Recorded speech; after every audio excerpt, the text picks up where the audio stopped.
First up, Mike listening in Broken Arrow, Oklahoma on the web. Hi, Mike. Hey, Hank. Thank you for taking my call. I appreciate that. You are one of my favorite people in the whole wide world. Thank you for trying so hard and working so hard to get healthy for us, because the church needs you right now more than ever. Oh, wow. You brought a smile to my face. And you to me. My question is, back in the 1800s, back in Germany, they found the Neanderthal bones, well, what they call now the Neanderthal. And what surprised me as I was studying about this is they found in DNA, in the modern man, Neanderthal DNA, which means that they're saying that they had to have mated with humans. A modern human would have had mated with the Neanderthal. Do you believe that to be true?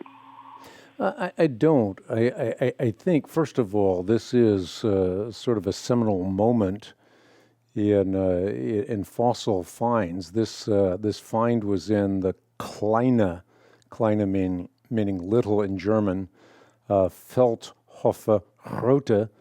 You got to be Dutch or German to be able to say Grotte, in the Neanderthal Valley, northern Germany. And that's, by the way, where you got the name Neanderthal. And it's obviously named after the place that the fossils were found. And it was reported as the first bones found to be identified as early human fossil.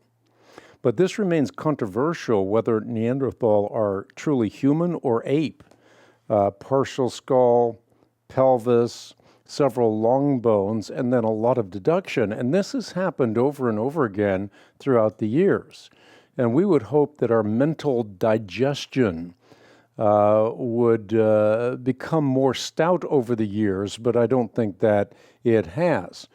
The one thing that we can say for certain is that there is no evidence whatsoever for there being some transition between humans and apes, or as some people believe, we evolved from, or chimpanzees evolved from us. I mean, there's all kinds of theories out there, but there's no real evidence for any of these theories. What you typically have is the icon becoming the evidence. So you see the icon enough times, and eventually, I guess, if you're easily led, you believe in a knuckle-dragging ape evolving through a series of imaginary transitional forms into modern man.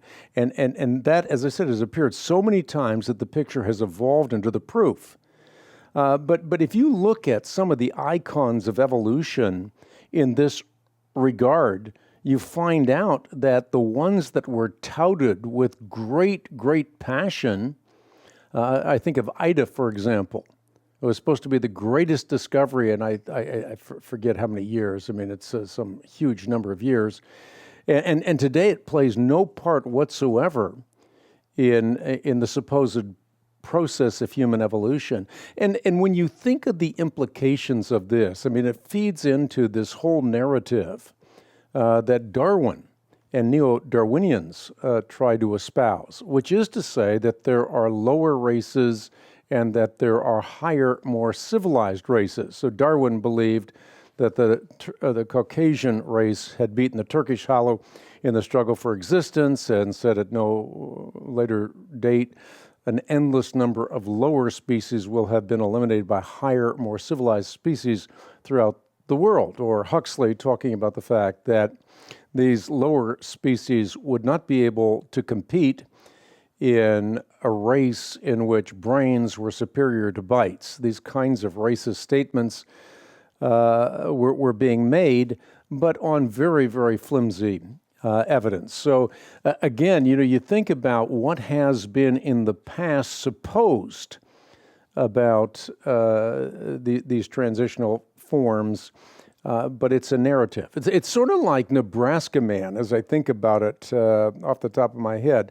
I don't remember all the details off the top of my head, but basically it was a tooth found on a farm in Nebraska. And then with a little imagination, the tooth was attached to a jawbone, the jawbone to a skull cap, the skull cap to a skeleton.